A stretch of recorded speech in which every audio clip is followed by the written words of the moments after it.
Is this your year? You guys can point the finger at him. Is this your year?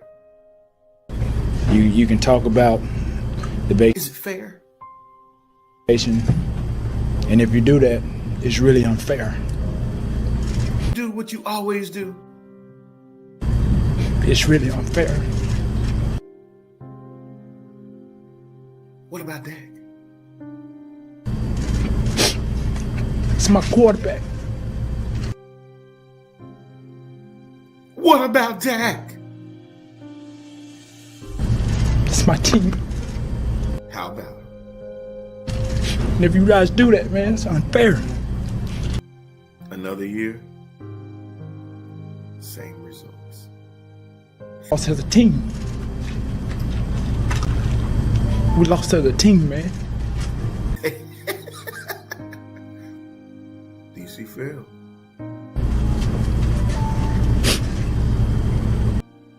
For L. Fail.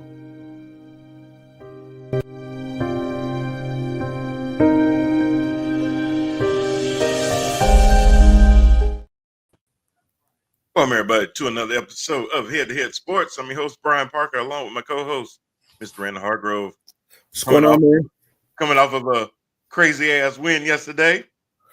Two Yes, crazy-ass wins. Got to be happy. Double win. How about that one? Panthers won too. Hey, triple win. Tar Heels Triple won win. on Friday. Do what? Tar Heels won on Friday. Well, quadruple win because the Bears beat Cincinnati. So let's go there. Okay.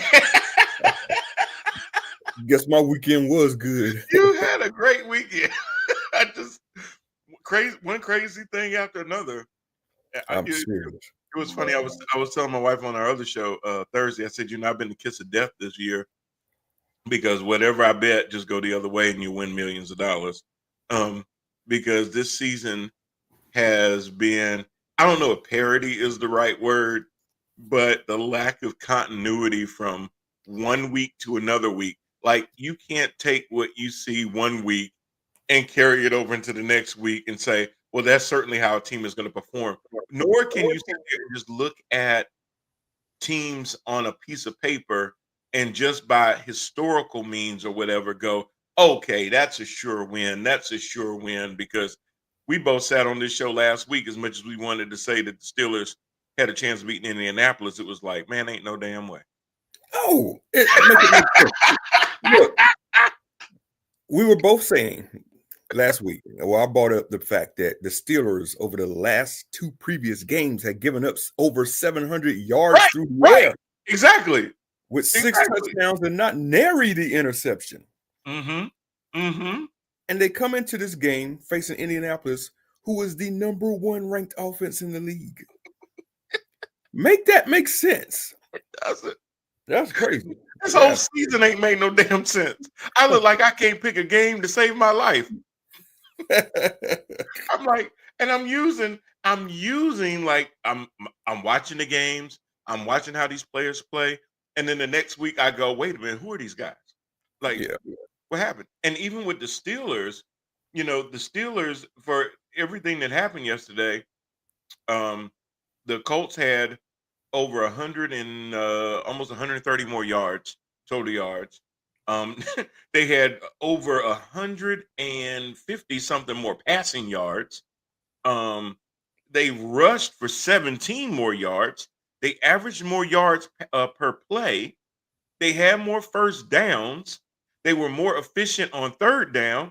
They were 5 for 5 on fourth down. Yeah, that was so frustrating. But to watch the game, we got up so big on them that the defense just kind of laid back in prevent. Yeah, so they got a lot of those yards in prevent defense. What do you call empty calorie yards? Empty calories, playing from behind, where you got to get big chunks and explosive plays at the end. Right, now, we were up like 27-10 at one point. And when it got to 27-10, I'm literally sitting here watching the game, like, what the hell is going on? I think the same thing happened to the Colts. I think the Colts were shell shocked, and they just couldn't recover. And then they kept just shooting themselves in the foot. 3 lost fumbles. 3 interceptions thrown, 6 turnovers total. You ain't coming back from that. No. I mean, no, you can't keep shooting yourself in the foot like that and keep coming back, especially against a team that wasn't like displaying any offensive prowess by any stretch of the imagination, but they did not shoot themselves in the foot. They had fewer penalties, fewer accepted yards and penalties, only 1 turnover, a fumble that was lost, no interceptions thrown. So they kept themselves out of harm's way, and they just basically watched the team on the other side implode. Now, they forced a lot of that implosion, don't get me wrong, but they just certainly let them do themselves in by some really ill-timed turnovers, and the Steelers took advantage of it, as they should. Full advantage. It was so weird, man, just watching that game. The Steelers have I think, the weirdest offense in the entire NFL. We've Yes. really got one wide receiver out there. It's I not mean, there's balanced. not even a second threat of a Right, second wide right. receiver. It's so And unbalanced that way. Yeah, we make full use of 4 different tight ends. So that's got to be like just frustrating as all get out to any defensive team trying to stop that. And sometimes it works, sometimes it doesn't. But it's just weird to watch this offense, and like literally every play is either going to a tight end or a running back out the backfield. It's weird. That is weird. That is weird. I mean, to your point, Calvin Austin was your leading receiver yesterday, 5 receptions, 56 yards. That's crazy. DK Metcalf, 2 receptions for 6 yards. Yeah. That's crazy. But I mean, look, Jaylen Warren, 16 rushes for 31 yards, 1.9 per carry. Putrid. 1.9? Because we're about to talk about Mr. Rico Dowdle in a minute. Jaylen Warren, 1.9? 1.9, man. So to me, the offensive line for the Steelers is not the problem. Yes, we are using 2 running backs that are B type running backs. We do not have an A. Right. Yes, we have an A wide receiver. We do not have a second wide receiver. We're using like a third and a fourth. Right. And that's not going to take a lot of pressure off of double teams on that number 1. No, they're going to dare you. They're going to dare you to make your 3s and 4s look like a 2. Yeah. So Aaron Rodgers is doing the best with what he has. And I don't blame him. He seems to be taking, less than 3 seconds. I'm throwing to some damn body. I'm not going to just sit here and exactly. If you're 3 yards in front of me or 10 yards in front of me, you open. You open. I'm gonna give it to you, and I'm gonna leave it up to you to elude the defender or to get tackled. But regardless, I'm not gonna get tackled. So I can't blame him for that. But the whole blame to me is just the Arthur Smith thing, man. This has got to change, man. The offensive coordinator, Arthur Smith. Do you think he just lacks imagination? Yes, no imagination at all. It's just like bland and predictable and so predictable. Yes. That's the worst. Those are the worst characteristics you could have as a coordinator, is to have no imagination and be predictable. Yeah, because people know what's coming.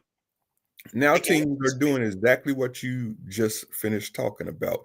We're just going to double DK and wait for somebody else to beat us. Mm-hmm. And like I said earlier, sometimes it works for us offensively, like yesterday, but we need a bunch of turnovers to make it happen. And sometimes it doesn't. I mean, we scored 25 points against the Packers, lost by 10. Scored 27 against the Colts yesterday and won. So it's just a frustrating way to watch football. This is the same team that sat there and stunk it up against Cincinnati. Yeah, exactly. And they turned right back around and beat the previously one-loss team in the league. Yeah, makes no sense. Make sense. Can't. This year's insane, man. One of the top running backs in Jonathan Taylor. Let me see. Jonathan Taylor finished with 14 carries for 45 yards. Held him pretty much in check. That's 3 yards a carry, sort of. So I was impressed by that. Yep. I was impressed by that. When you look at it, Jonathan Taylor is leading the league in rushing. Right. $8.95. Right. Y'all held them to 45. I have to take it. I have to take that. Take that on a silver platter all day long. God dang right. Um, That's crazy. But that's what I'm saying. Every week you look at a team and you go, y'all weren't supposed to do that based on what y'all have been doing. right. It's just like, okay, that's just baffling the mind because you're looking at these teams, you're matching them up, and you're going, okay, based off the way y'all playing, based off your situation, your defense, your injuries, you're playing with a second quarterback, whatever the case may be, you should not be where you're at. But yet, that's where they are. So it's just making it harder and harder to pontificate games because you're like, okay, I have no idea how these games are going to pan out. This has probably been one of those years where it's anybody's guess. Basically, Really close your eyes and just point, and you'll probably be right. Because it's like every week from week to week, teams have to basically wash themselves clean and then evaluate each other against one another again, all over again. Don't matter who it is. And like the loser could win. We've seen that several times on prime time. Yep. So, and we got, and as a caveat into that, we have a game coming on in just a little bit. And, as much as it should be a given, it's the Cowboys against the Midriffs, which Mr. Midriff apparently isn't playing. It looks like it's going to be Jacoby Brissett. Yeah. So I'm wondering how that changes things. We're about to find out. Well, what I'm wondering if it's going to change things in a bad way for the Cow Bitches in that they may not be as prepared for Jacoby Brissett. There's things that Jacoby Brissett may be able to do that Tyler doesn't do as much because he relies on his legs. Jacoby ain't got no wheels, so he relies on his above the neck and getting the ball out on time and stuff. So pocket passing, right? And I'm in the middle of the field. And I was going to say, and when you think about Tyler Murray, that's the name, right? Kyler Murray. When you think about him and Marvin Harrison Jr. for a lot of the time have not been on the same page. Is this a quarterback in Lord, I just said his name. I always want to say Bridgewater, Jacoby Brissett, that will be able to utilize a Marvin Harrison Jr. maybe even better than Kyler Murray could. It could be. We could see that. If you look at Kyler Murray's game, he's just like Bryce Young. They're short quarterbacks, so they got to roll out of the pocket, and that's where they get their success at because then they could see downfield. It's all about line of sight when it comes to them. And if you're a big tackle, any kind of defensive player on that in the trenches that can put your hands up and just stand straight up, you obstruct a lot of line of sight, and they have to be more creative to find that line of sight. They got to get out on the edges in order to be successful. Yep. Or even just simply worry Rand about getting your balls batted down a lot and stuff like that, or tipped up and potentially picked off and intercepted. So there's a lot of challenges to the short quarterbacks that even when you take a Jacoby Brissett, hey, he's a pro. He's been around. He was the quarterback for Indianapolis for a while. He's been in different other teams and schemes. So I don't think there's anything necessarily that the Cowboys are going to do that's going to be new to him. He's going to see stuff pre-snap that he may be able to adjust, call audibles at the line, get them into different coverages and protections and things like that. Hopefully also when something's not there, just be able to have the presence of mind to throw the ball away, stay within himself, not try to play hero ball and do something that he's not equipped to do. That could actually put the Cowboys in a funny situation where this may not be as easy of a win or even a win at all. Yeah, and let's not forget, Dallas has no defense. None. No secondary. They had no ability to stop the run. So if you want to try to challenge them in that secondary and blow the top off of them, there are plays to be had. Remember, no Trayvon Diggs. Yep. Yes, you got Deron Bland, you got Kenny Clark trying to push up the pass rush and everything. But if you can hold them up long enough to get into that second level, there are plays to be had. There's plays to be had right up their gut because they can't stop Trey McBride. Yeah, is going to go over 120. Yeah, hope so. Got him on my fantasy. Boy, I'm gonna tell you know who I had on both my fantasy teams yesterday? Who that? Rico Dowdle. Rico. Rico single-handedly got me winning both my I got one that I'm beating somebody by like 60 points. Like I only need to watch tonight. I'm done. I don't even need to watch. Rico. Suave. Rico brought me about a 40 piece in one of them. Rico. And you got to roll the Mars on him. Suave. Rico. Rico. Suave. So, yes, there is a game tonight. It is going to be at Jerry's World, but that's not always a given. The Cowboys have laid some eggs at Jerry's World, which is really, really bad. So would I be surprised if the Arizona Cardinals find it in themselves to win this game? Hell, after the way the last 9 weeks have gone, hell no. Anybody that says that you can just chalk that up to the Cowboys, you have lost your cotton picking mind. That means you ain't been watching since September these games because, bruh, you definitely ain't seen the prime time. If you don't bring if this ain't one of the seasons to say, if you don't bring your best game on game day, your ass can lose. I don't care who you are. Be caught. I don't care who it is either. The getting can get got. I definitely would love to see Jerry sitting there looking clueless as his team is losing with the final seconds ticking off that fourth quarter. I would love to see that tonight. I would too. And listen, all the Arizona Cardinals really need to do, Rand, is have a pep talk and say, listen, y'all, if the Carolina Panthers can go to Lambeau Field and hold the Green Bay Packers, what the hell them do? 13 points? 13. And who the hell saw that coming? I thought they were going to get smashed. I thought they were going to blow a hole in that booty hole. I said, ain't no way in the world that Jordan Love ain't going to throw for about 275, 280. Yeah. Ain't no way in the world. Ain't no way in the world. Jordan Love, he gonna run roughshod all over them. Now, Jordan Love did throw for 273, but no touchdowns and one interception. I thought Jacobs was going for 120. Right. But here's the thing. You lost to a quarterback that was 11 of 20. I couldn't even keep a straight face, man. And had 102 yards passing. This annoys me really, really bad. Yes, the Panthers won the game. And yes, I'm happy they won the game because I am, a secondary Panther fan. The only team I like better than the Panthers is the Steelers. So I am happy about the victory. But to hear some of y'all keep it real. Oh, what they saying? What they saying? Bryce has come out. Oh, Bryce's coming out party. Oh, did you see Bryce on that final game-winning drive? Are y'all clueless? Bryce threw 2 completions for that game-winning drive, and the rest was done by Rico.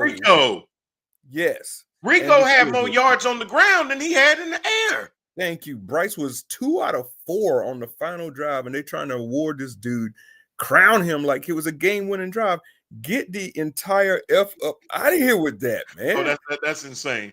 I heard somebody literally say, oh, these Panthers yesterday reminded them of the Panthers with D'Angelo and Jay Stu and Jake DeLong. Are you out of your freaking mind? Are you out of your complete freaking mind? Yeah, see, that's, you know what? As the great philosopher once said, in Rick James, cocaine is a hell of a drug. I'm telling you, man. Because if you believe that, you so high you don't even know you high. God almighty. That's how high you. Sometimes I heard you can get so high you don't even know you high. Yeah. You have to be that high to say some stuff like that.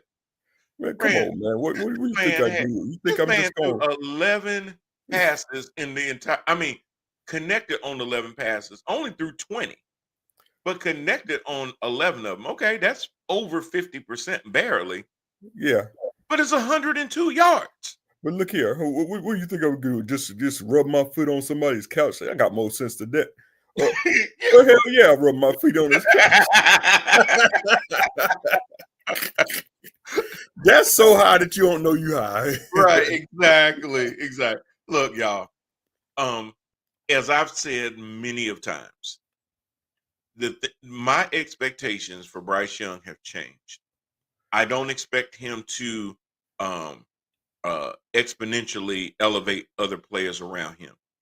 I just expect him to keep the chains moving on time, in a way where he is not the reason the Panthers lose. They need to be able to win in spite of him. Yes. And I mean, yes, quarterbacks mostly get more credit than they deserve and more blame than they deserve. And this is one of those instances where he's riding the coattails of a defense and a running game that did all of the work. When you hold the Green Bay Packers to 13 points, that ain't Bryce Young making no plays. Oh my God, your bro just made one hell of a damn point. Because I was just about to make the same point. Let's see. Let me put it up on the screen. Bryce just proves that the Panthers could be great if they. Oh man, God! You read my mind, I JP. mean, you read my mind. That is exactly what I was getting ready to say. Because if they had a better quarterback, they could have really beat the hell out of him. Tet would have had some better yards. Horn would have had some yards. I mean, not Horn. Horn, yeah. Horn would have had some better yards. So I mean, all of those things would have come together. Even more. So again, they're winning in spite of him. After 9 games, they are 5-4. This is one of the best records they've had in a while. What would the record be with Daniel Jones? Oh my God! Oh God! You know what I'm saying? That's a great point. Yeah, that's a great point. Run the list, man. Yeah, I mean, you start plugging it, or if Sam Darnold's awakening had happened, exactly. What would the record be? We see what Sam Darnold, and you know what people said, Rand? They said, man, Sam Darnold get away from Minnesota. He ain't got Justin Jefferson. He ain't got Jordan Addison. You know, he ain't got those cats that he had in Minnesota. Mm-hmm. Oh, he got Kenneth Walker. He got Smith and Jigba. You know, he's got Charbonnet. He's got some other guys that he done figured out. And hey, you think Minnesota wants Sam Darnold back? I'm telling you. Now after JJ McCarthy did his thing the other day, maybe not. But hey, when McCarthy was down and it was Carson Wentz, I damn sure know they would have wished they had Sam Darnold. Yeah, what's my quarterback that's doing well in San Fran right now in spite of Mac Hollins. Yeah. What would our record be with him starting? Not Mac Hollins, Mac Jones. Mac Jones. Yeah, if the Panthers had Mac Jones, what did the record be? Mm-hmm. I mean, it'd be better than 5-4 in my opinion. I agree. To me, it's just there were definitely with Bryce where Bryce threw it away. Just absolutely crazy. Yeah, imagine T-Mac with a decent quarterback throwing him the ball, how that would open up the run game. And you know what, Jermaine? Exactly. The reason I agree with that is because T-Mac, what makes T-Mac a special receiver is number one, his ability to catch. He's a hand catcher. He's not a body catcher.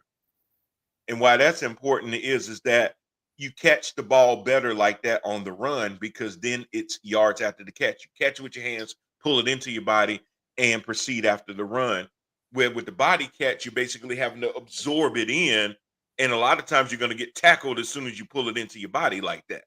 It's a greater chance of it bouncing off your pads, too. That, too. Absolutely. So if he had somebody that threw him open, catching it with his hands, a lot of times you take a 15-yard pass and it turns into double that or even a touchdown because he's catching it in stride. Yeah. Bryce can't throw you open. He throws you while you're open. Exactly. He waits till you get open. He waits till you get open, and he has a target, and he throws to the target, hoping that now if he puts it over on your shoulder where the defensive player can't get to, okay, that's better than nothing. But the better throw is the one where I'm throwing it to you while you're in stride. When when you see Jalen Hurts sit there and air that ball out to Devontae Smith, and Devontae just catch that ball and keep on running with it, Bryce ain't gonna do that. No, I seen him Bryce do is it not once or going to do twice, that, man. but he's not gonna consistently do that. I've seen him do it, and couldn't believe he had dropped it right into the basket like that.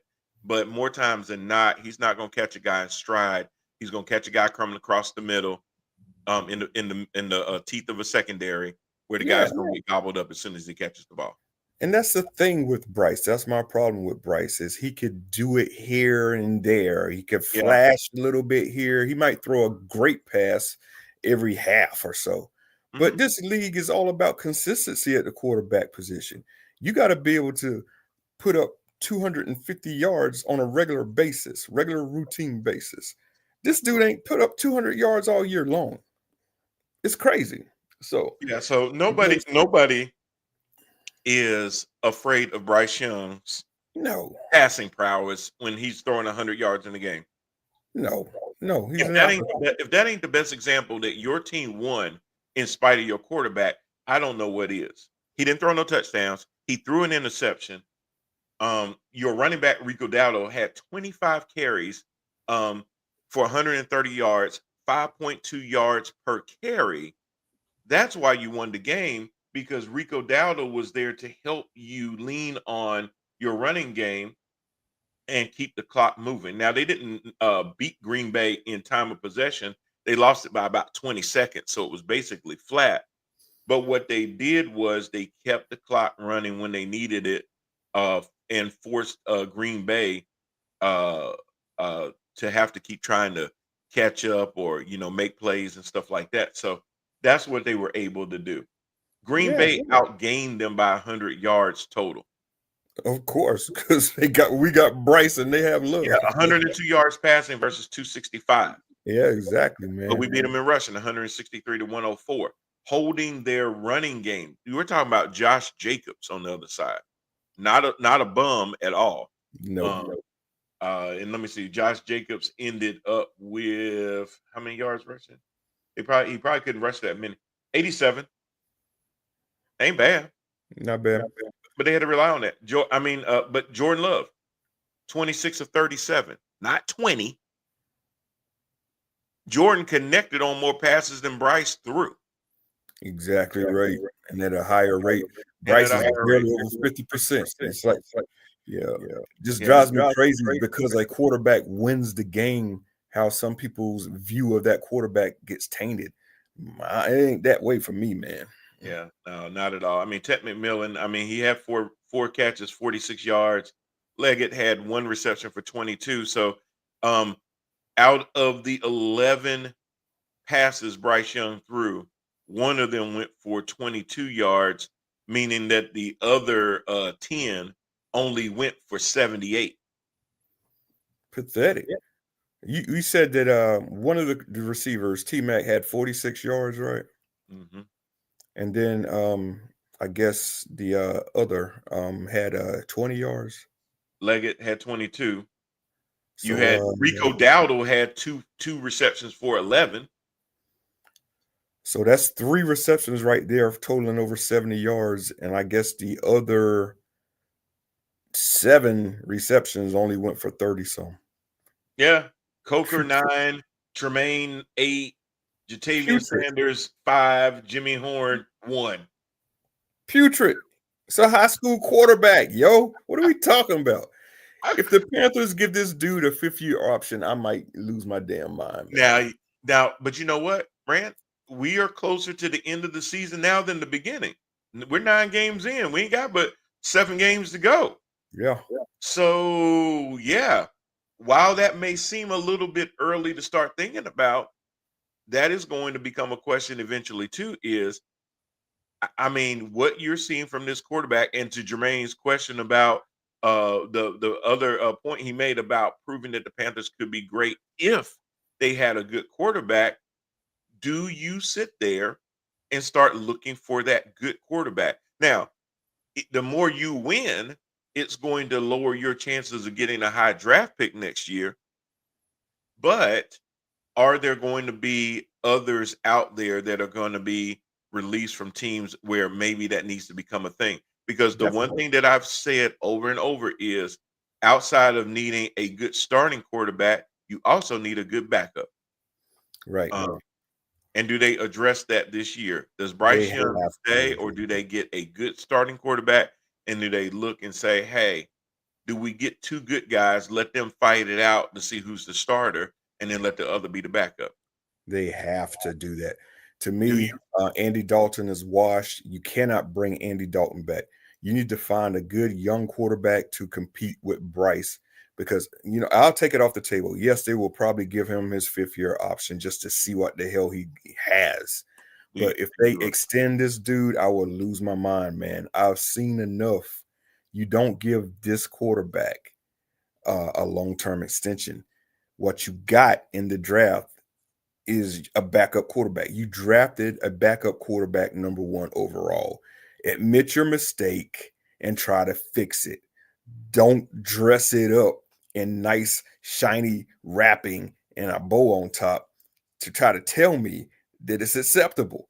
Because we are all seeing for the past 4 years, it ain't acceptable. It ain't cutting it. This dude is not a starting NFL quarterback. He's just not. So let me ask you this then: do you make a call to Cleveland? I make a call anywhere. I mean, Yes. do you try Yeah. to get a Shador You in? absolutely try that. And if you don't try that, I'm gonna have a problem, man. You At, have to do that. at least call him and ask him. Yes, you have to do As that. Ronald Isley used to say, "Call him up. You gotta Yeah. call him." I mean, look, the Indianapolis Colts went and got Daniel Jones, and everybody was saying, including myself, that Daniel Jones is finished. Now they have a quarterback Bro, still in his 20s that they could extend for another what they 5 pay him years. like? What they pay him like? 11 million, 12 million dollars, 13, something like Something that. like that, They yeah. got him on the Getting a cheap. super bargain right now. So yeah, for That's a what he's great bargain. shown, they got him at his peak, and they could extend him on out until his late 30s if he plays well enough. And if you But call and get a Shador, just throwing yeah, it out there, same. he's still on his rookie deal. Still a young You can quarterback. still afford those quarterbacks. Yeah, But you still would be paying them less than a real starting quarterback at 50, $55 million, yeah. and then build more pieces around him. You got a line that's creating holes for your rusher. Mm-hmm. Um, Now you can keep shoring up that defense, make that defense even nastier. You can do a lot of things because you're not dumping all that money into salary. You got a star on the rise in Ted McMillan that's on his rookie deal. You can do a lot of things where, as you can see right now, the current standings ran in the NFC South is the Panthers are still number 2, only behind Tampa Bay. With the way that the Falcons lost, the Saints look like the Aints again. Carolina is 2 games ahead of the Falcons in second place. The Panthers are sitting in an ideal situation because correct me if I'm wrong, but I do believe their next 2 games are the Saints and the Falcons. So they could really, really create some room right now. Well, now look, I'm not one of those that would say, hey, Rand, if the playoffs started today, but I'm going to say, hey, Rand, if the playoffs started today, there's 7 teams in each division that go to the playoffs. This is some hilarious stuff. The Carolina Panthers are currently number 9. Yeah. They ain't that far out of a wild card. No, they're not. And that's my whole point. If they win their next 2, they're going to be right in the mix of a wild card. Here's the funny They're going to thing. be right in the mix. The Cowboys are in 11th. Yeah, that's mad funny to me. That's I hope it stays hilarious. that way. That's Hope it stays hilarious. that way.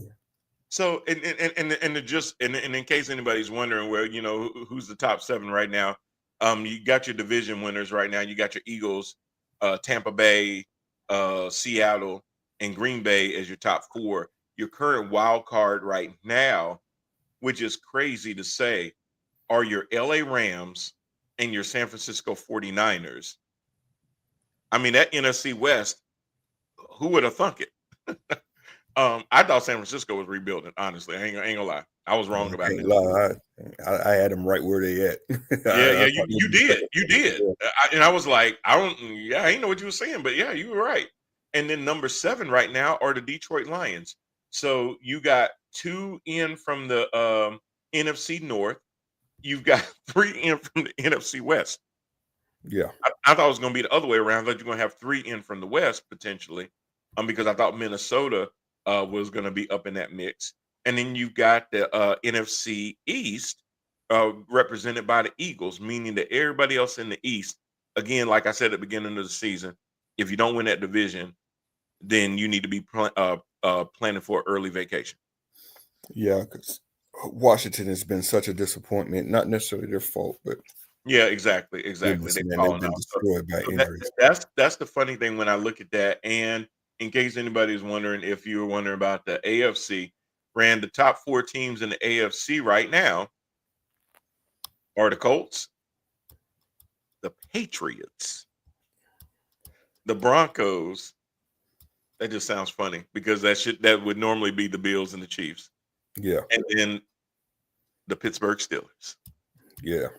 And the Pittsburgh Steelers, the only thing I can tell y'all is y'all better keep winning, because I saw something last Thursday when Mr. Jackson started passing 4 touchdowns. Didn't I say 4 touchdowns last week? He gonna come back and start passing 4 Yes. touchdowns. They are not out of it. Never thought they were out of it. You said That's that. why it was very important for us to get this lead. Yes. I'm so happy to get to 5 wins. If we could hit that, we got 5 more wins in order to get to that magical 10-7 mark that everybody shoots to be at. But yeah, it is far from over, man. Definitely. I think Jacksonville's gonna make a push because they got the MVP quarterback now. So they're putting up the numbers. I think we are gonna see them in 2 weeks or so. So that's gonna be a good one. And the crazy thing, to round out that wild card right now is the Buffalo Bills, the LA Chargers, and the Jaguars, which means that the Chiefs are on the outside looking in at number 8 right now. But then you have the Texans at 9 and the Ravens at 10. So yeah, I mean, I still think the Chiefs can creep up somehow. But that's going to be contingent on either the Jaguars losing ground or the Broncos honestly stubbing their toe. Yeah. Or it could just be the Chargers having some let-ups like they almost had with the Titans yesterday. Another one is crazy. Yeah, I mean, at one point, Tennessee was winning this game, and I'm going, oh, this is not about to happen. They almost messed up my whole FanDuel yesterday. Yep, 20-20. Yep, Like, I started the Chargers defense yesterday thinking it was going to be just, points galore. And I'm looking at the score like, are you crazy? Just what is going on, man? It leaves you befuddled. And the reason, too, that I bring up, and Jermaine, I'll read your comments in a second, but the reason, too, that it's important to look at the playoff picture and see who can make a push is for another important reason. Not only is tomorrow the day for y'all to get out and vote if you hadn't done early voting. Very important to do that. Make sure your voices are heard. No matter who you vote for, go vote. But tomorrow is also an important day in the NFL season because it is the trade deadline. Right. Teams have until 4 o'clock tomorrow to make their trades. Some trades have already been made. Some of these other teams that aren't going anywhere fast are going to be offloading some of their better players for better draft picks.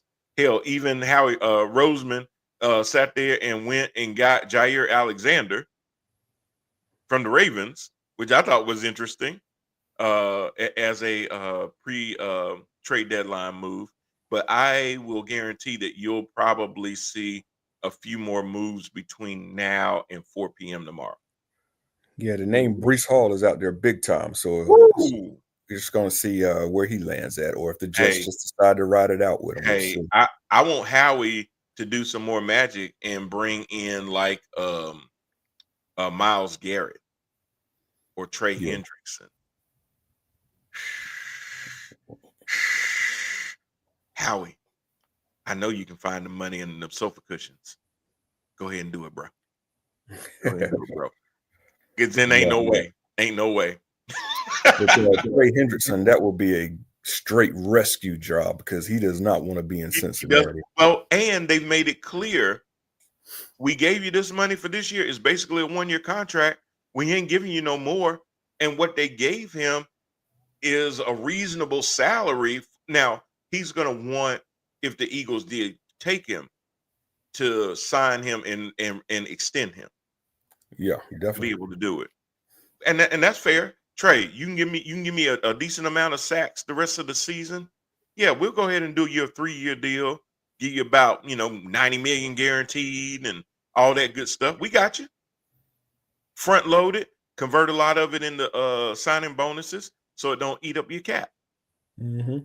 Now it may put a little bit of dead money on the end of it, but hell, you can figure that out later because you are planning on making a deep run into the playoffs anyway.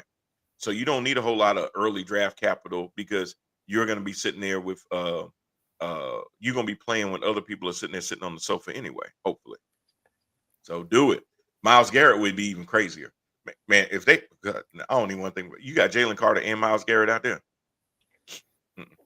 Yeah, you can forget that. Nah, your quarterback ain't got a chance. That you can rush 4 and just make your DBs just wait for the ball to get thrown. It would just be insane. Or have those 2 drop back in coverage. Oh, Jesus Christ. That's the best way to do it, man. I mean, you've seen it over the years several times where if you got a ferocious front four, it just makes your secondary just so much easier. Life is easy for them back then. Absolutely. Jermaine had posed a question earlier. I'm curious about what Bryce's best statistical performance was. I would bet without looking that it's sad. And then he said, actually, he had 3 passing touchdowns, 2 rushing touchdowns in the game against the Falcons in 2024. Yeah, that was at the end when it didn't matter. But it didn't matter. It didn't matter. That was part of that great run where people were like, "Oh, have we seen the new Bryce Young?" And I'm going, Right. "Yeah, you seen what Bryce Young looks like when there's no pressure to perform. Mm-hmm. When everything has already been decided and well in hand. Now this is what you get." Yep.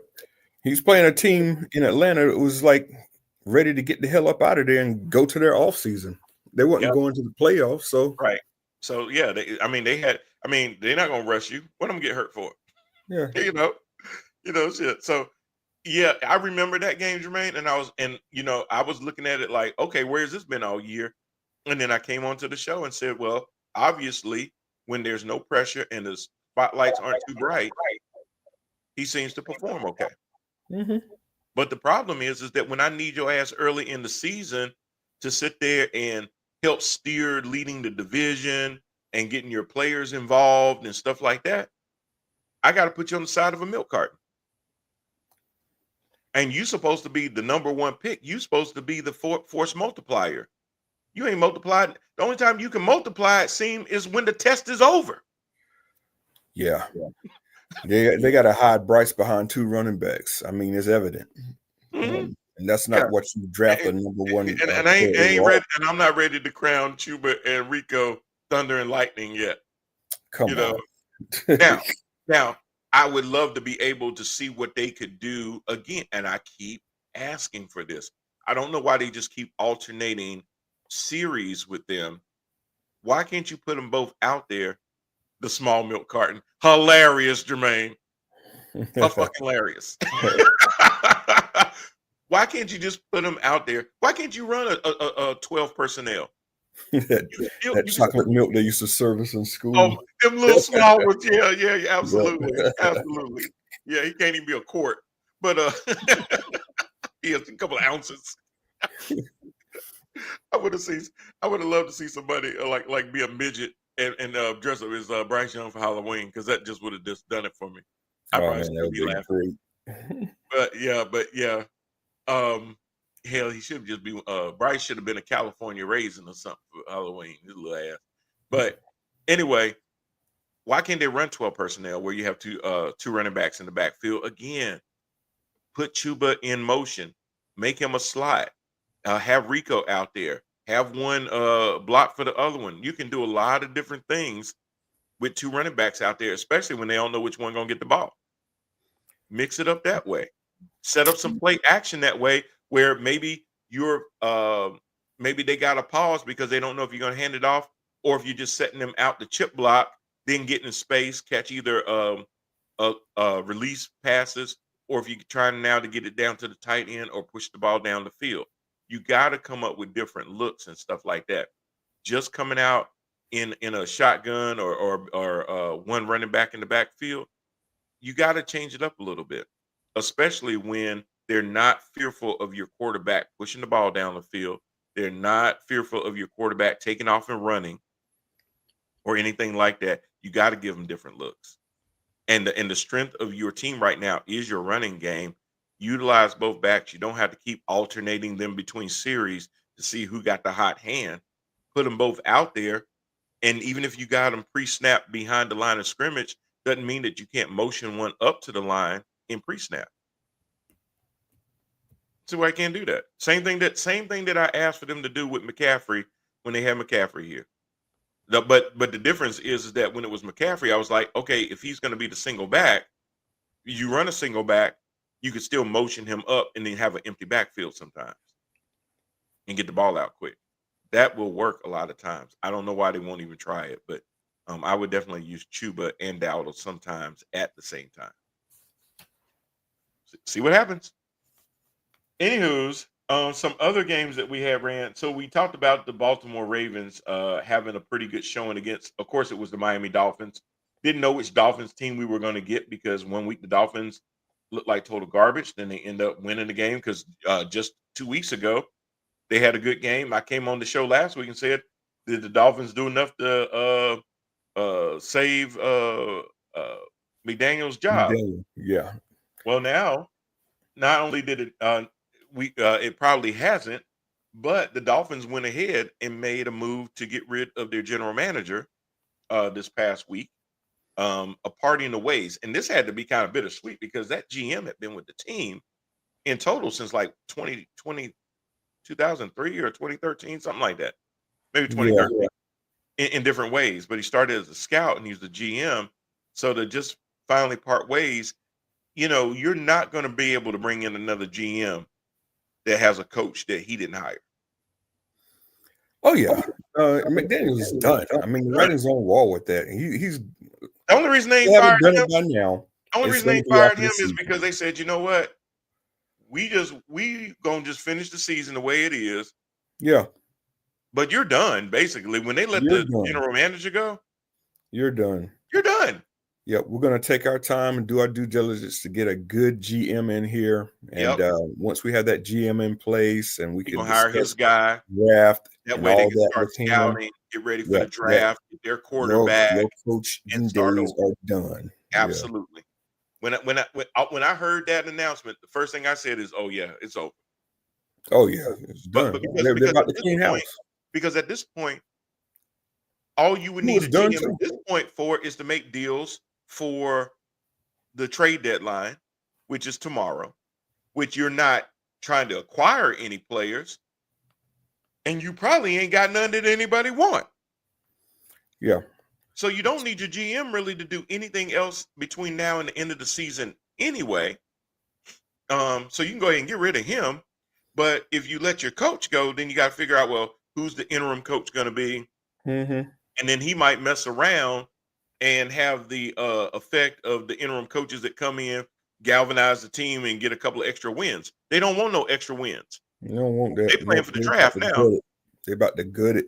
They about to gut it. So they say, hey, Tua and McDaniel, keep doing what y'all doing because y'all going to get us the number 1 pick if you keep doing this. Yeah, Tua's up out of here too, man. He's gone. Yeah, Tua's done. Oh, yeah, Tua done. Tua done. I think Tyreek is done. Oh, yeah, he's gone too. Yeah. So they're going to clean house. And I don't even know if Waddle going to make it. Right. He might not, man. He might not. He might be, and he might not want to be there. He might say, hey, y'all send me over to the Bucks. I'll stay in Florida, but send me to the Bucks. Yeah. I mean, that's the one player that they do have that could command something in a trade. Draft capital. Absolutely. Just to see how much they're willing to go. And, and you know what? I would not be shocked if he was gone by the trade deadline tomorrow. I don't think he will be, but I wouldn't be shocked. Wouldn't shock me either.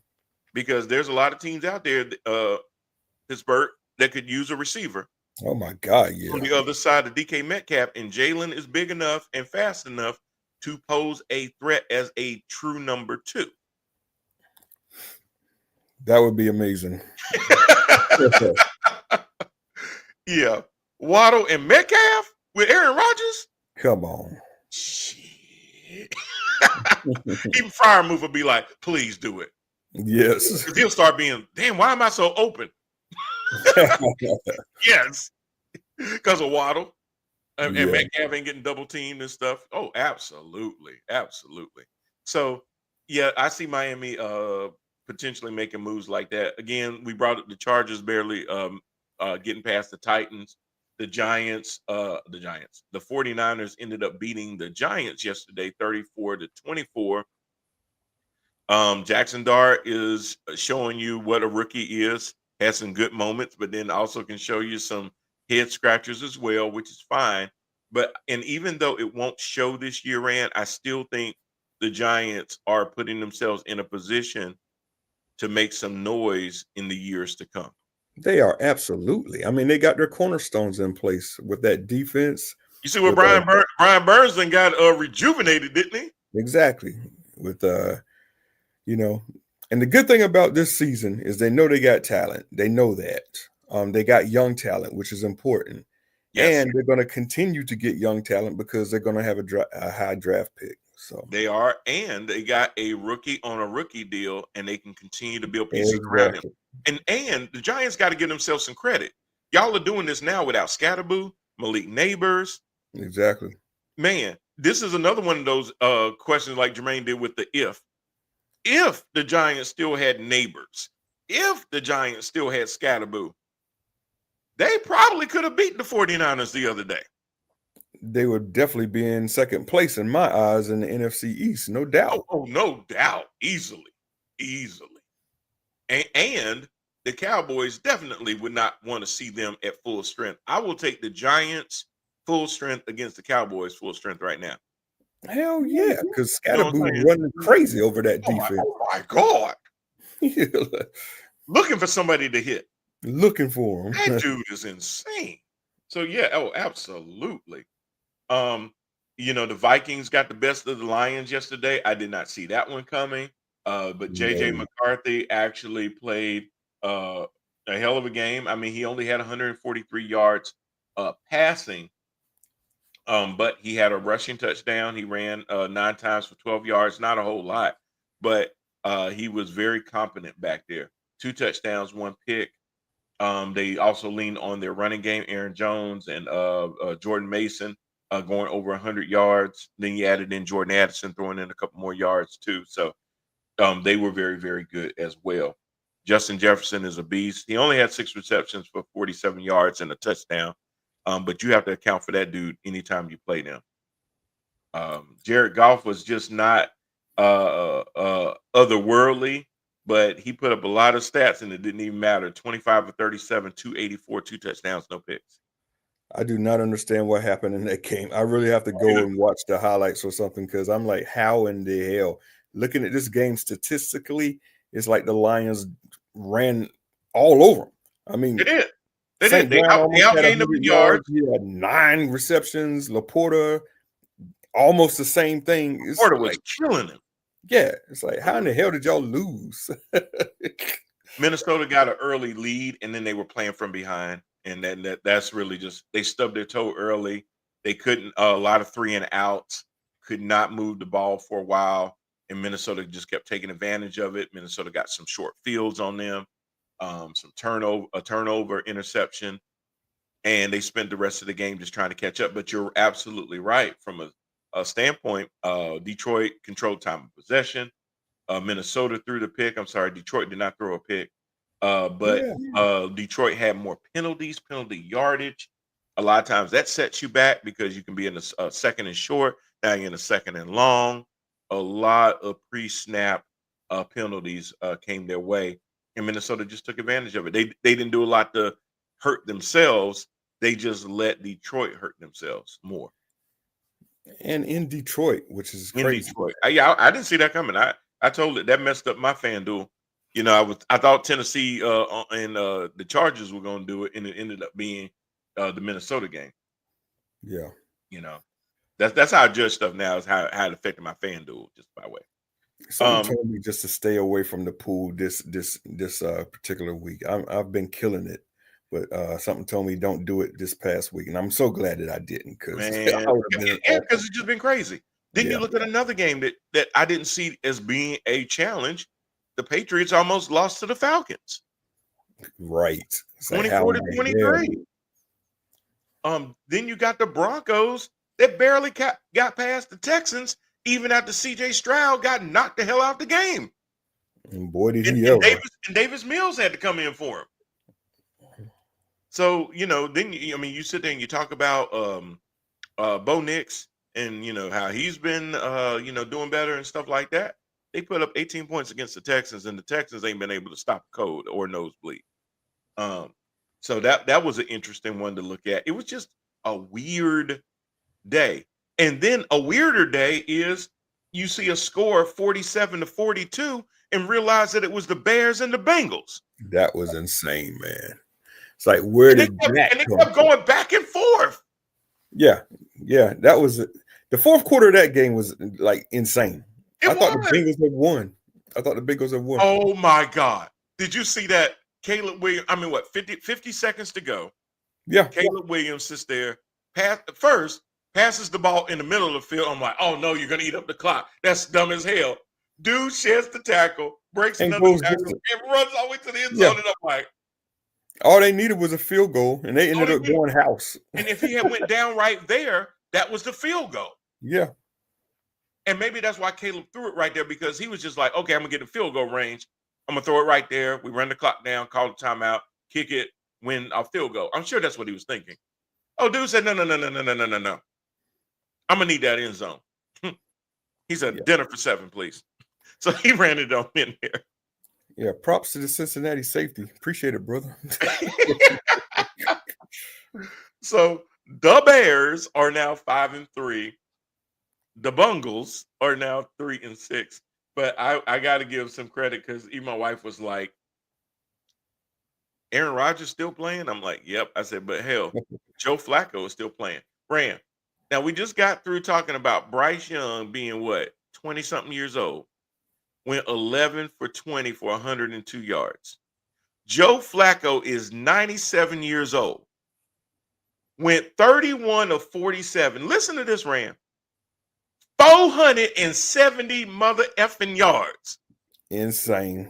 470 in a game. 4 touchdowns, 2 picks. 470 from a 40-something-year-old quarterback? That's insane, man.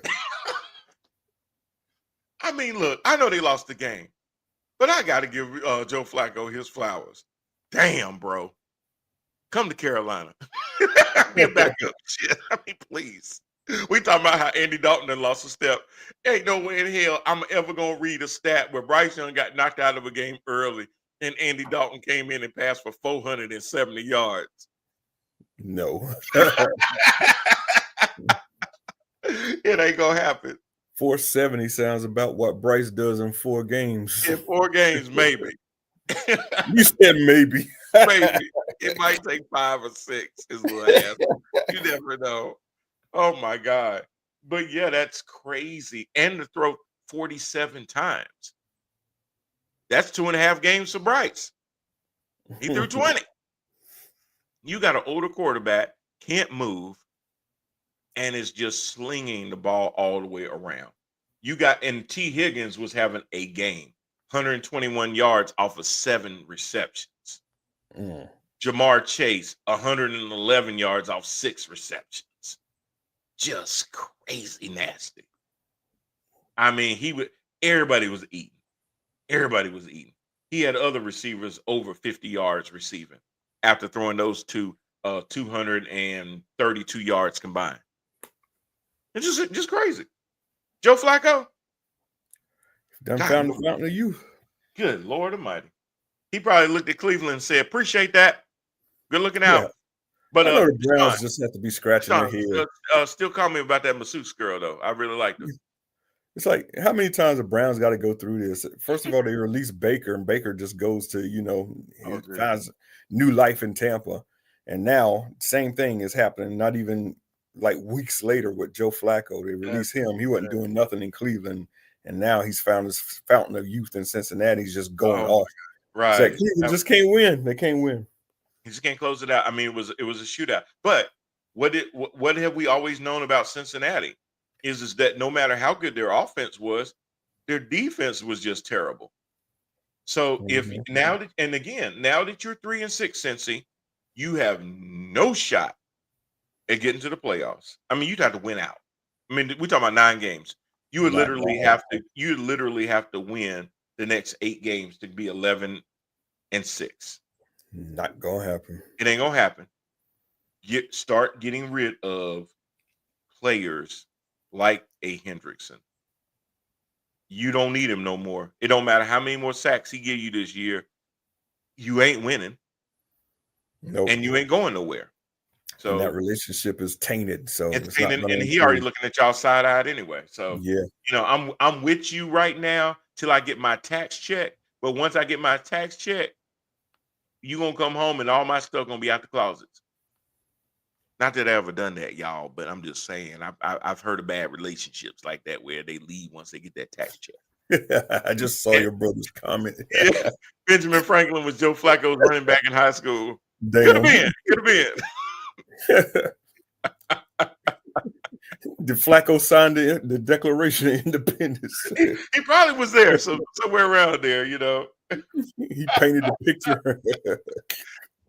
He used to wear them pigskin helmets. Yeah, absolutely. That's sad. That's sad. I remember Flacco, but you know what? Listen, when you think about Flacco played with Ray Lewis, Ray Rice. You think about the Alden Ravens back in the day and stuff like that, and you're like, he's still playing, right? And when's the last time we mentioned them dudes, Lewis and Rice and all of them?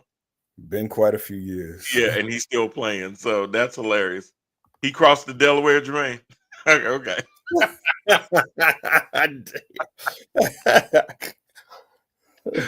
Oh my gosh. Probably did. Hey. But for 470 yards in the game, I'll take it. That's funny because he actually went to Delaware. He did go to Delaware. That is right. Yeah. So I'm sure he did cross it. Oh my gosh. Oh Lord, what did he say now? To get to Baltimore. Yeah, he definitely did. He crossed the Delaware to get to Baltimore. And then you had some other games. You had some more predictable games. The Rams looked really, really good yesterday against the Saints. They were beating them into oblivion. It wasn't even as close as it was 34-10.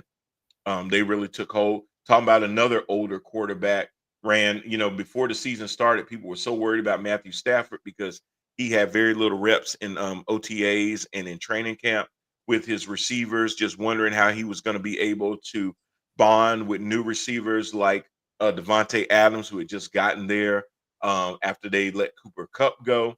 And, I don't know, Devontae got 5 balls, 60 yards, 2 touchdowns. Yeah, I don't fall for that story no more, man. That's been like the story out of LA for the past 3 years. It was. They were worried about him. It was again, his back, it's his elbow, it's his shoulder. But again, he's 37 years old. Bryce Young is how old? Stafford threw 24 of 32. Again, more than twice what Bryce threw and did. 281 yards, 4 touchdowns, and no picks. Yeah. How many games in his whole career has Bryce gone over 250? Oh, yeah, I would dare to say less than 5. I would say that too. But again, that's the crazy thing. It's just showing that, hey, we're finding these older quarterbacks that are actually just performing. And I hate to keep bringing Bryce Young up. Like, no, I don't. Let me stop. I love it because it keeps proving my point, especially when you're a number 1 draft pick. That you've got guys into their 30s, late 30s, that have no mobility. Ain't nobody worried about Stafford outrunning you or getting away from you, or a defensive end not being able to chase him down from behind. Ain't nobody worried about that. No. But the brother is getting 281 yards out on you. That's crazy. Absolutely crazy. So again, really, really good there. Their rushing game was good. Kyron Williams, again, on my fantasy team again. Thank you much, Kyron. 25 carries, 114 yards, and a touchdown. Chef's kiss. And Mr. Puka can't stop me. Nakua, 7 catches for 95 yards and a touchdown. Glad to see him come off an injury and just get right back on the bike and do Right the back same on thing all over again. That's what he does. That's what I love about Puka. He is a baller, and he's one of those guys you can kind of put him in the backfield, you put him on the line, anywhere, just line him up, just get the ball in his hands any way that you can, and that guy is absolutely dynamic with the ball. Another game ran that I did not expect to be as tight and close as it was. The Jaguars barely beat the Raiders. The Raiders have been playing like straight dookie. They're only 2-6. The Jaguars are now 5-3, but they could have easily lost that game. Yeah, I think it came down to a failed 2-point conversion at the very end. Yeah, absolutely. Geno Smith, who sometimes will look like washed up, and the next minute he just pulls a rabbit out of his hat. 29 of 39, 284, 4 touchdowns, 1 pick. Went the hell off. just nuts. Brock Bowers. Brock, welcome back. Also on my fantasy team. 12 catches, a $127. Look like that knee feeling a whole lot better. Oh, yeah. He just needed a little rest. And I'm sorry. And he had 3 touchdowns. That's insane. That's insane. Even Ashton Genty did not rush for a touchdown, but he caught one. Also on my fantasy. So you can see now why I was killing somebody. I had Dowdle, Genty, Bowers. Hell, I had Stafford, either Stafford or Goff. I think I had Stafford. I have both. Yeah. Trying to remember. I know I got Trey McBride on both my fantasy squads. I only run 2 because I think that's just the max. You run 3 and 4, it's just not fun anymore. But both my squads me too. won. Yeah, both my squads won yesterday. Yeah, after 2, it feels more like it's just labor. It's just like a job. Yeah, and then you start my fantasy feel like a job because then I lose interest. You're right. It's like then you get one player that's going off for you, and then you find out that that same player is against you on another fantasy team. So it's like, yeah, you can't even root for him no more. Oh, Jermaine, that's terrible. If my 2-year-old doesn't grow another inch, at least I know he can still be the starting quarterback for Carolina. It's true. And then your 2-year-old is pretty tall anyway. And if he's gonna be anything like his sister, who's 6'5". Wow, she's looking down at Bryce. She could be a damn receiver, so a tight end. So yeah, we need to talk about that, Jermaine. We need to get her in some pads and get her ready to be a tight end. That'd be interesting.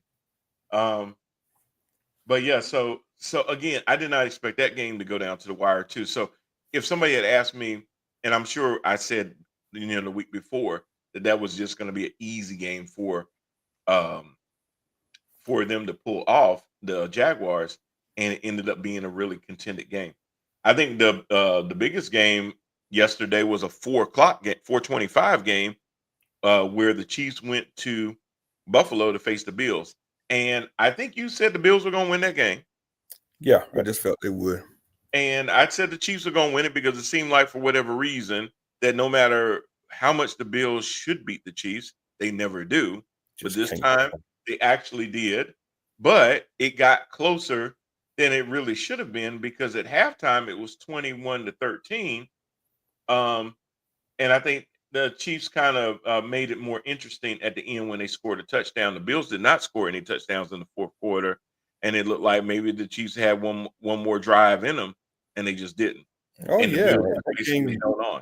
That game got real interesting at the end because the Bills had a field goal kick in the final seconds of that game that would have put them up by 10, and the field goal kicker missed it. It bonked off the upright. and you could just hear the air go out of the entire stadium. Like, here we go again. Yep, it's the They're gonna Chiefs. get the ball back, and they're gonna tie us up in these final. All they need is 13 seconds on you. Yep, that's all they need with 13. So. But it didn't happen for them this time. It did not happen this time. So they don't have to worry about the shame of walking around Buffalo and knowing, yep, we did it again. So that was good for them. But both of these teams are fighting to get back into the playoffs because the Patriots and the Broncos, respectively, have dethroned them from the mantle, at least for the time being. Yeah, just a really, really odd year to hear the Patriots are up on the Bills just late in the season, and the Broncos are up on the Chiefs just late in the season. It's just weird, man. The Panthers are up over the Falcons this late in the season. No, the Panthers have a winning record. Yeah, that period. When you look at all of the teams right now that do not have a winning record, the Cowboys, the Commanders, the Giants, the Vikings, the Falcons, the Saints, the Cardinals. Oh my gosh, the Dolphins, the Jets, the Bengals, the Browns, the Ravens, the Texans, the Titans, and the Raiders. And the Panthers have a winning record. Yeah, it's crazy. And like I said, they got 2 opportunities to even better their record. I mean, 3 weeks from today, we could be looking at a 7-4 Panthers team quite easily. Because their next games are, who you got there? You got the Saints coming up. Saints got to be a victory. Come on. At home. That defense better get out the shuck. Then they go to Atlanta after that to face the Falcons. That's a winnable game. Very winnable. And then, I'm not going to lie, they got a Thanksgiving, I don't know if it's Thanksgiving Day, but it's November 24th, against the 49ers in prime time. But it's at Levi Stadium. Yeah. Well, I can't count them out because I counted them out against the Packers, and look what happened. So, only thing that I'm worried about in that game is Christian McCaffrey getting hyped up to play against his old team. Yeah. And then being able to stop him. But if they start Mr. Rico, without Fred Warner plugging that gap in the middle, I don't know if they'll be able to stop that run. As long as Kittle, Pearsall, and those guys don't start getting crazy out there, if the front four can get enough pressure on whether it's Purdy or Mac Jones, that could be a closer game than some people gonna believe. So I'm gonna give it. I ain't saying yet that they're gonna win it. Wait till get a little closer, see how they do against the Aints and the Falcons, to see if they head is right. But you're right; those are 2 winnable games that could get them at least to 7. You got to get those. You got to get those because it only gets harder after that. So it only gets harder, and you got to take advantage of the fact that Tampa has the Patriots coming into them on Sunday. That could be a game that gets you closer to them. Mm-hmm. If the Patriots come down and do what they're capable of doing, because that defense from the Patriots is no joke. Yes, they've got a good receiver and everything, but they don't have Mike Evans. Chris Godwin ain't around or isn't full speed. So there's a chance that the Patriots could come down to Tampa on Sunday and give the Panthers an opportunity that if the Bucks lose one and they win one over the Saints, it'll put them closer to Tampa. You need those types of games. So take advantage of that. As we wrap up, we also had our Sunday night football game between the Seahawks and the Commanders. And again, Jaden Daniels gets hurt again in that game. It looks like his arm got bent back. Yeah, that's just crazy. I haven't heard yet any MRI information or anything out there if he's going to be out extended amount of time. But if I were the Commanders, shut it down. Yep. You're Shut it 9 down. games in. You've only won 3. Protect the young man from himself because he will try to get back out there sooner than he should, and it's not going to matter. No, it's not. This is his 3rd injury, this one being significant of this season, and we're only halfway through. So Yeah, it's time to shut him down, I let shut him it rest down. up the hill, get his confidence back up for next year. Absolutely. It should be the Mariota show from here on out. Mm-hmm. Absolutely. But the Seahawks played that game. I mean, at one point it was 28-0. Man, them Seahawks uniforms from the 80s, I love them. Love them. Love them. What you think about them Green Bay uniforms? Look like the Man, old. Green Bay and Pittsburgh need to get together and have a fire sale or a That just was bonfire. crazy. Throw all them shits in the trash, man. That was crazy. I was like, oh my God. Those are the 2 ugliest uniforms I've ever seen in my life. It looked like a prison team out there. Rand, listen to this. Sam Darnold. Because at one point, Sam Darnold had thrown 14 straight completions. Finished 21 of 24. 330 yards, 4 touchdowns, and 1 pick. You know how frustrating that is for a defense, for somebody to go the whole game with over 20 completions and you only miss 3? That feels like practice. That feels like OTAs. 7-on-7. Yes. It's 7-on-7. Yes. Yes. That's crazy. You only missed 3? And at one point he was 14 of 14. I was like, oh man, that's absolutely nuts. So yeah, he was just torching them. He was playing with them. But we're talking about Sam Darnold, the same person that I still remember being in New York talking about he see ghosts. Mm-hmm. Now he the one being scary. Yeah, done grown out of them days. Yeah, I see ghosts. Yeah, it took you coming to Carolina and then going to San Francisco and then going to Minnesota and then going to Seattle. So I mean, hey, everybody's journey ain't the same. But yeah, I mean, he's making the most of his opportunities. Sam Darnold is just killing it. I'm giving him his flowers too, like I did with Joe Flacco. Yeah, you were a bust because of the way they drafted you, but did you resurrect your career? Absolutely. Oh yeah. Absolutely. Yeah. Absolutely. And I mean, just every person that's a bust doesn't have to remain bad. They can still resurrect their career and become a serviceable player. Definitely can. Yeah. And he's proof of it. Baker Mayfield is proof of it. Yeah. Neither one of them are too old or too past their primes and not to win a Super Bowl. I mean, we are talking about this crazy year here. So yeah. Oh man. Put them in the playoffs. You're absolutely right. They could definitely do it. Mm-hmm. I'm not putting anything past this year, other than the Cowboys going to the Super Bowl. No, yeah. I mean, that ain't gonna happen.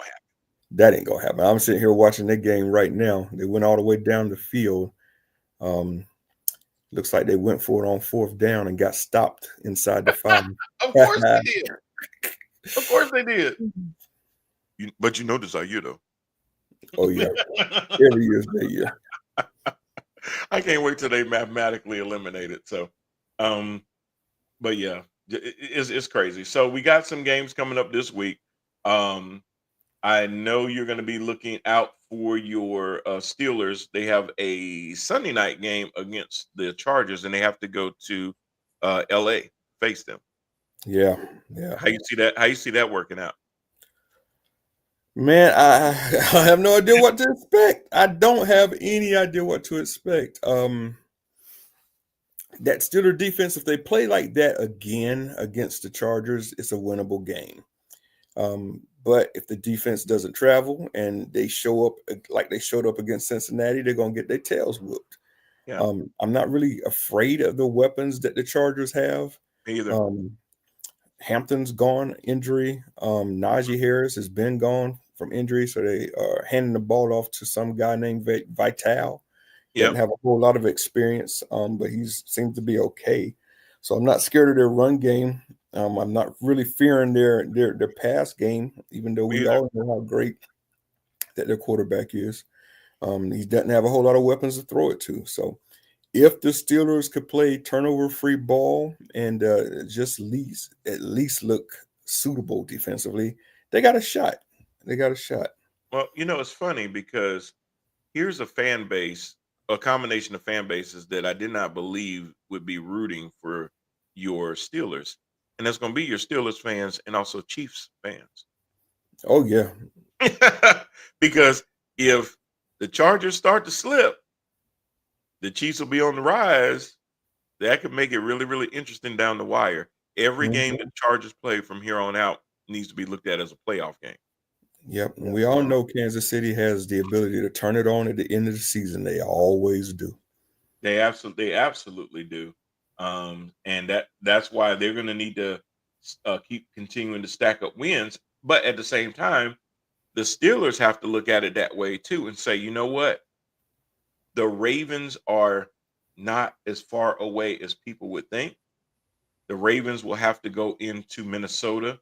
And I like the Ravens. I like the running game. I like the way Lamar's been getting the ball around. He found Mark Andrews last week twice. Getting between Andrews and Likely, getting his tight ends involved, getting Bateman involved. Lord, now I just forgot dude's name, the receiver. Zay Flowers. Flowers, getting him involved. So he's got a lot of weapons. Plus, he's still that threat to be able to take off and run. He didn't do a whole lot of it against Miami because he's just a week back, from the injury and stuff like that. But he's had 10 days to rest at that point because they played early. And he may start taking off and running against the Vikings. And I think he's going to give them a hell of a time in Minnesota. I think so too. I think the Ravens going to win the game actually. So yeah, we'll put up numbers in the process. That's just going to put pressure on the Steelers to continue to win, so that they keep winning. Keep them arm's length away from you. Yeah, gotta keep winning. This Thursday night game, before I saw what the Raiders almost pulled off, I would have easily said the Broncos are going to win that game. It's going to be in Denver Thursday. I'm still going to give it to Denver just because I trust Sean Payton and Bo Nix a little bit more right now than I trust Pete Carroll and Geno Smith. Plus, Geno gave us his one game of the season or 2 or 3 of the season. I see him being regular Geno, only 4 days rest. Kind of going back to that, the only way they can win that game is if Brock Bowers and Ashton Genty have a curtain call and go back out and do what they did on Sunday. Yeah, I definitely got Broncos in this one. I don't see it being particularly close. Yeah. I think the Falcons are going to find a truly pissed off Indianapolis team when they go to Spain. I believe they're going to. And I think Indy is going to beat the living hell out of Atlanta. Yeah, I feel the same way. Atlanta. And when I say the living hell, I mean JT is going to run up and down your ass. Yeah, that one could get ugly. Real early and often. Yes. Here's going to be an interesting one. You got a doo-doo bowl or toilet bowl between the Browns and the Jets. It's going to be in New York. And I'm actually telling you that the Browns are going to win this game. Yeah, I can't say that they will not. I think I got them picked too. I'm trying to remember. I don't think there's a reason why I would pick the Jets. So yeah, I think the Browns will win this one. They're more physical team. Yeah. You got the Aints and the Panthers in Carolina, 1:00 game. Bank of America Stadium is going to be lit as long as Bryce Young does not throw more times to the other team than he throws to his own, and they stay on schedule with the running game, commit to the run, play good defense. They should be able to win this game. Should be a very easy game. You got the Patriots again coming to Tampa Bay. I got the Patriots beating the Bucks.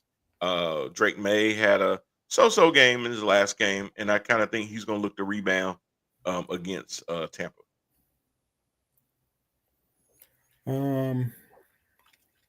That's a tough one. It is. No, it is, and it's a road game too. I'm looking more at that the Patriots defense to really make it hard for to turn Tampa into a one-dimensional team. Really, really stymie the pass so that they have to try to run the ball. But if they start to get behind and they have to start airing that ball out, that's going to be really, really hard. And that they can't trade field goals for touchdowns. So I'm a little bit worried about Tampa in that game as far as being able to keep up with New England. They can be explosive at times and then rely on that defense to pin their ears back and keep the other team at bay. So I'm kind of thinking that that's probably what's going to happen. But because I just said all of that, the Bucks are going to put 51 up on them. It's bound to happen. I'm sorry, New England. I just did the kiss of death to you. So we'll see. One that I don't expect to be close at all is a 1:00 game. It's going to be in Miami. It's going to be a murder. The Bills will be playing the Dolphins. Oh yeah, that's a bloodbath.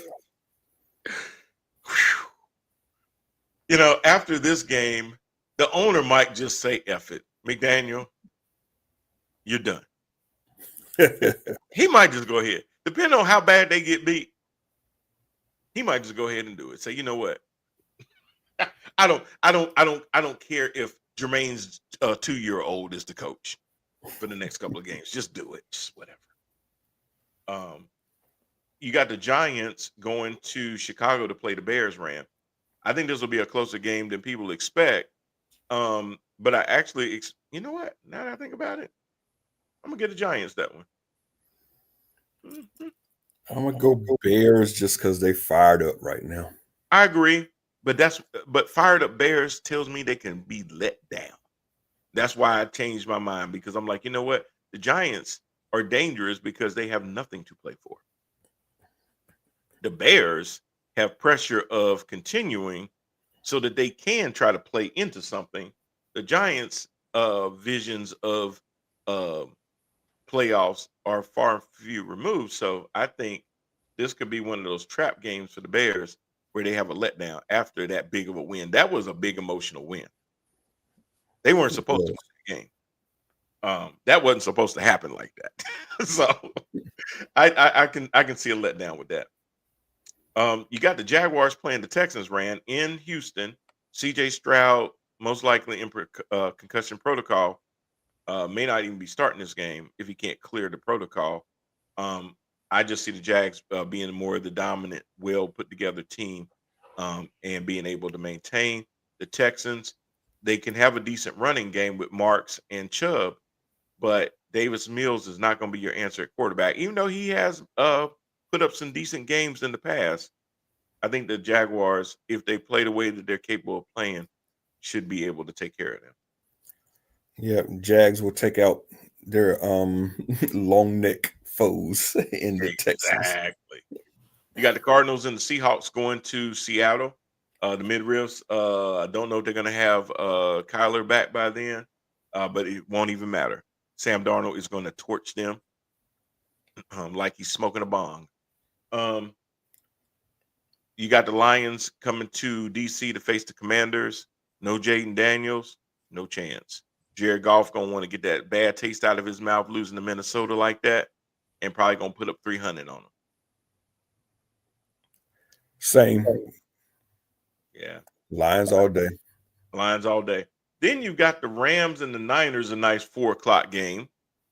Little California love.